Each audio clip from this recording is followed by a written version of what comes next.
As mentioned last week, it has been a wild year. For many, it was truly stressful.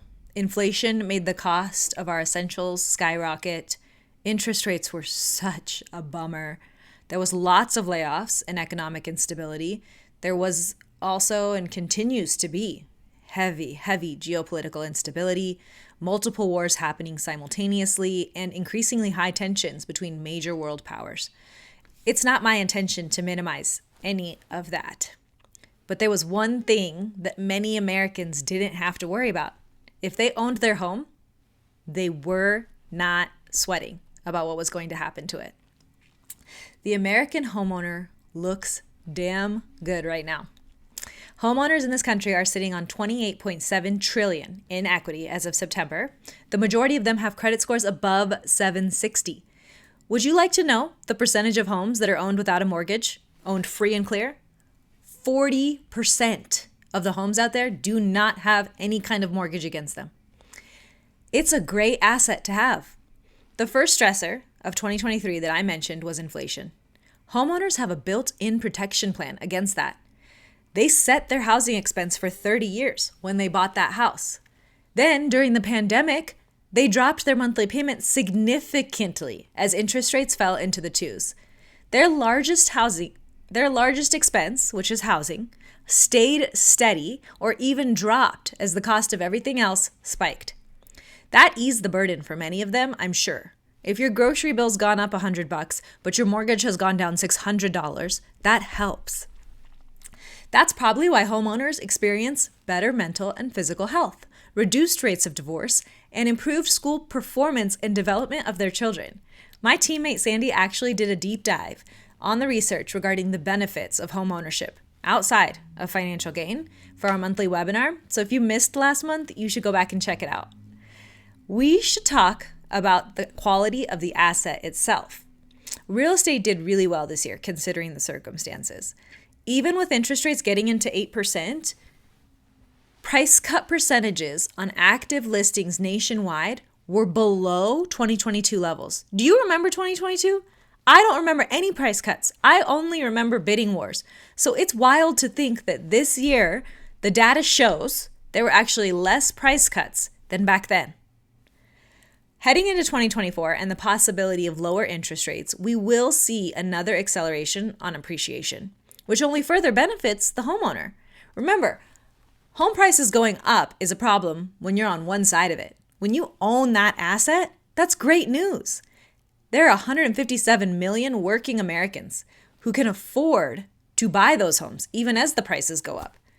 We're looking at the largest demographic of buyers in U.S. history when we talk about millennials. Demand is pent up and about to surge. That's not my opinion. That's not any sort of editorial. That is a data-driven fact. Speaking of lower interest rates, what's happening on that front? We've been watching the labor market. I was on a call for the LFG Society this week, which, if you aren't familiar, it's a gang of real estate professionals committed to helping each other level up, but like in a really intense way. That's why it's a gang. Anyway, the speaker on the call was Logan Mohtashami, who is the lead economic analyst for HousingWire. He explained that we don't actually need the jobs market to break in order for rates to come down in a really big way. The reason I'd been advising that we watch those reports is that once job numbers cool, the recession will become pretty inevitable. A job loss recession would be a really hard thing to ignore. The Fed would be forced to respond quickly with stimulus. That's what they always do. And it likely comes in the form of rate cuts. But as we've seen in the past 3 weeks, the jobs report, at least on surface level, hasn't given any real cause for concern, but interest rates still came down. Logan explained that inflation always spikes during a pandemic, and not only because of federal stimulus. Supply chain issues during pandemics throughout history have driven up the cost of goods. It makes sense. Then inflation cools naturally once those supply issue chains ease up as the pandemic disappears. Then interest rates come down. Plus, as soon as the markets believe that the Fed is done hiking, they don't wait for a cut to react. That's what's happened historically, and we just saw it happen again. The Fed built in hypothetical rate cuts, and interest rates improved immediately. So what to watch instead if we're not going to watch the labor market? The spread between the 30-year Treasury bond and the 2-year Treasury note is actually more important to watch, according to Logan. Typically, a longer-term bond, like a 30-year, would have a better return than purchasing a shorter term, like the 2-year Treasury note, which makes sense. It's logical that if you tie your money up for longer, you're rewarded with a better return, right? Not lately. The yield curve that folks have been fired up about because it inverted, the yield on the 2-year is 3.4% versus the 30-year, which is less at 2.75%. When this happens, it typically indicates a recession within 2 years, often shorter. But that's not a new topic of conversation. Tons of economists were bringing that up and pointing to it over the past 12 to 18 months. Focus on this instead. The spread between the 2.75% and the 3.4% is something to pay attention to because it has and will continue to have a major impact on interest rates. This yield needs to uninvert or revert or whatever you would call a not inverted yield. That started to happen earlier this year. Things were getting better. The spreads were starting to improve, but then the banking crisis in March threw everything right back out of whack. When there's market stress, the spread between those two investment choices gets higher than it should be when there's fear being built into the market.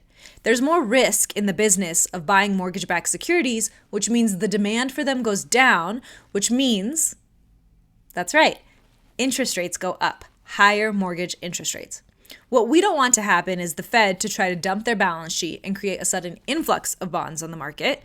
Or if the Treasury Department issues more short-term debt, that would also increase the 2-year yield faster than the 30-year, which wouldn't be good for our spreads.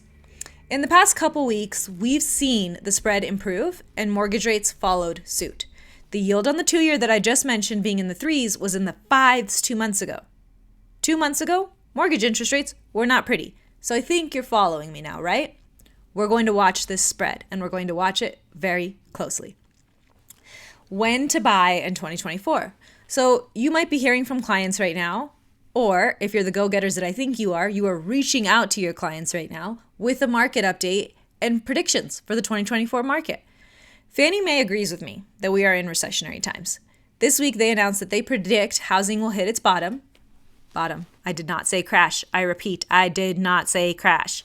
Just the bottom for this cycle in early 2024. In my humble opinion, that means buyers should look alive now. Rates are trending in their favor, but there are a lot of buyers out there who will be coming back with more and more vengeance with each day that passes. The next Fed meeting is in March. It might have a rate cut. The market has already built that in. There is no need to wait for it. In fact, we've seen the Fed do a rate cut or a rate hike and the market move in the opposite of the predicted direction just because of their comments. Over Christmas mimosas, someone tries to snark at you about the real estate market. Here's what you're going to do. Tell them we're gearing up for a very fun year. Then it's up to you. If you want to educate them with all this information I just gave you, or if you just want to strut away and let them wonder if you've had one too many or if you're really onto something.